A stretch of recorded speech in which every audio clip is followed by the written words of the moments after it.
Hello everybody, welcome back to Jim Bob's Garden. So, let's talk about carrots. So a lot of people have trouble growing carrots, and now is a great time to sow your carrots and get them started growing. And you notice I have a short setup right here. It's not real long, and the reason for that is we want to do something called succession planting.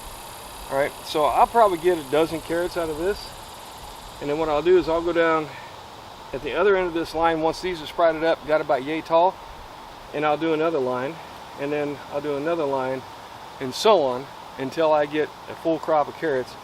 All right, and I'll have some growing pretty much all the year round.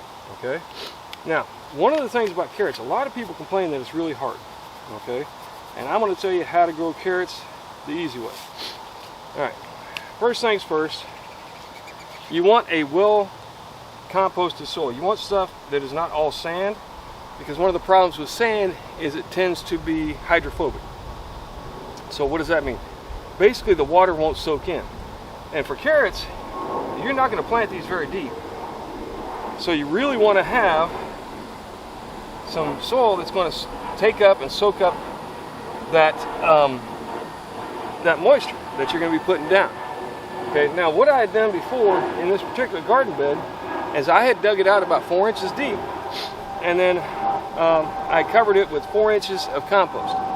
Now, crazily enough, I've still got a lot of sand, even though there was no sand in that compost, because the sand starts to migrate its way up. But we still should have enough compost in here to actually get the carrots to go. So we're going to liberally sprinkle carrot seed.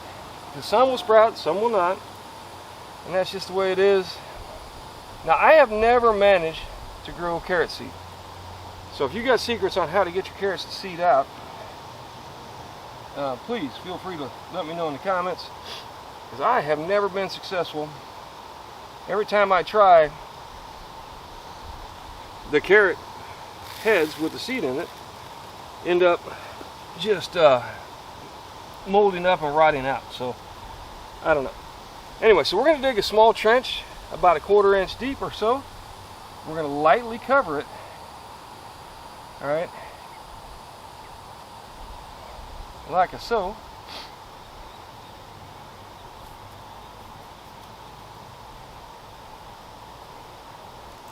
Get it just a good covering, and you want this to be not real thick soil. It needs to be kind of a nice loamy soil, because you know carrots are not the strongest plants when they first come up. All right, same thing, I wouldn't pack them down too tight if you're into packing your seeds once they've been planted. All right, but basically you're going to do just a nice covering of soil, and again it needs to be some soil that's going to hold some moisture. And then the most important part of growing carrots is you got to be out here watering them daily. Okay, until they sprout up and get a couple inches tall, you need to water them every day. Or there's another little trick you can use. I don't know if I've got a board laying around. I don't think I do. But you can cover them with cardboard. You can cover them with a wooden board, like a 2x4 will fit nicely underneath that line. And I may do that just to show, and I've done it before and it worked. But again, I find that it does just fine if you are out here daily watering them. But you got to be out there until they sprout up. You got to be out here every day and watering them. Okay, and I know that seems like it's excessive, but until they get big, that's the only thing that's going to work. Now I'm going to plant out a bunch of other stuff in this particular area, so it's really not going to be an issue, because, you know, like I said, I'm going to be out here watering anyway, so I should not have a problem getting it done. But even missing one day until they actually sprout, and like I said, get a couple inches tall, is going to cause you problems. Okay, gotta water them daily. If you can't make it out, then set yourself up some sort of automated sprinkler or something along that line, to where you know they're going to get watered every day. All right, and that's really all there is to growing carrots. I know it seems like they're a lot more difficult than they are, but it's really one of the easiest ways to grow food in your garden. And it's one of the best ones for small children, because man, there's nothing as cool for kids. Come out here, grab a hold of some green stuff, pull up, and there's this big long carrot up underneath. All right, so it's been 12 days. All right, now to be fair, I gotta say that for the last 12 days it has basically rained almost every day. Okay, and of course the days that it didn't rain, I made sure to get out here and water my carrots. All right, keep in mind I didn't put a board, didn't put any covering, anything of that nature. I just put carrots in the soil, the carrot seed in the soil, and kept it watered. All right, so let me show you what I got so far. So if you look carefully, you can see, like all along in here, my little carrots right there, my baby carrots, all along that row, you can see the little baby carrots. All right, it's very successful. Had a couple of spots where none really sprung up. Maybe I didn't keep them quite wet enough, even though we had rain every day. There was a couple days when it didn't rain real hard, so maybe I could have. And then, like I said, I don't know if you can see this or not, but it's starting to get a little bit of sand coming up towards the top here. Even though this was a solid layer of compost, literally about 4 inches deep. And the compost is moving down and the sand is somehow moving up. Isn't that a wonderful thing? Alright, so basically it's not that hard. Carrots is easy, alright? It really is. You want to, you know, just dig a small trench and keep them wet. Particularly if you've got nice loamy soil that will hold the moisture, then you won't have near as many issues as you will with sand. With sand, you got to keep it even more moist. Well, I just about said moist. I don't know. At any rate, you got to keep it more moist because of the fact that the sand dries out much quicker than good compost will. All right. And while I have put a lot of compost in this area, I have had some issues keeping things wet because of the fact that the sand, like I said, just keeps coming back. And I'm not really sure what to do about that, to be honest with you. If you got ideas, you can let me know. Alright, and as a bonus, I'm going to walk around and kind of show you what else we got. Like these here are some 1,000-headed kale. You can see they're doing okay. It's probably a little bit dry. I haven't watered yet today. I usually do it in the evening. I've got my eggplant, which is still growing, still putting out flowers, so we're holding on to that. And then back behind there, I got some spinach, and then I've got some collards over here. All right, all of that got planted the last time I was out here with the last video I posted.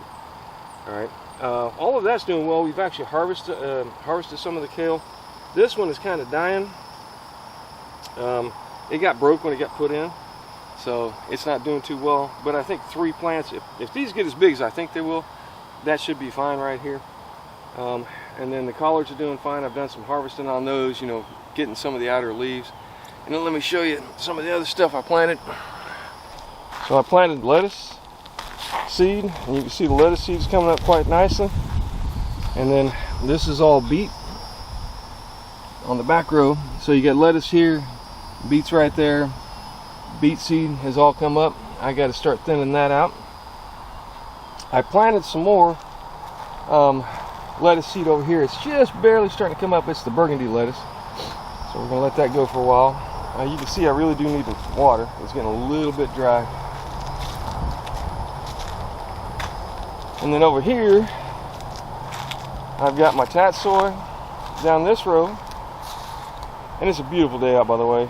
Afternoon, it's probably 80-something degrees, like mid-80s to low 80s. At any rate, I got my tatsoi over in this area right here. And then over here is my bok choy. And then over here is my daikon radishes. That's another 1,000-headed kale there, along with some more there.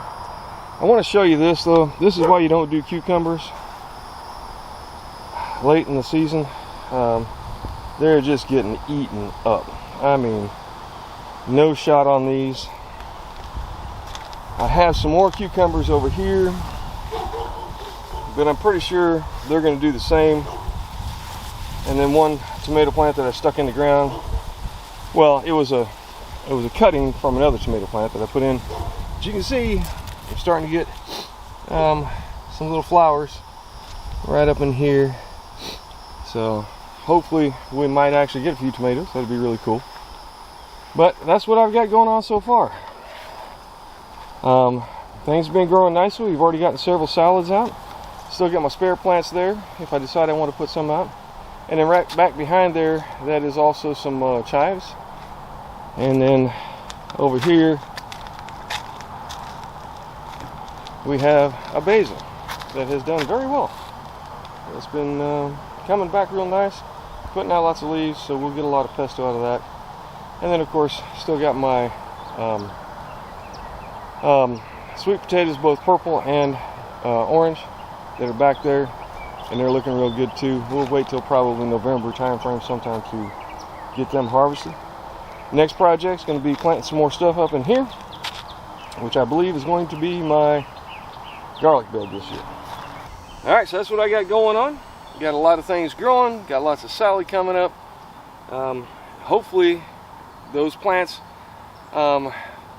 should keep me in salad pretty much all year round.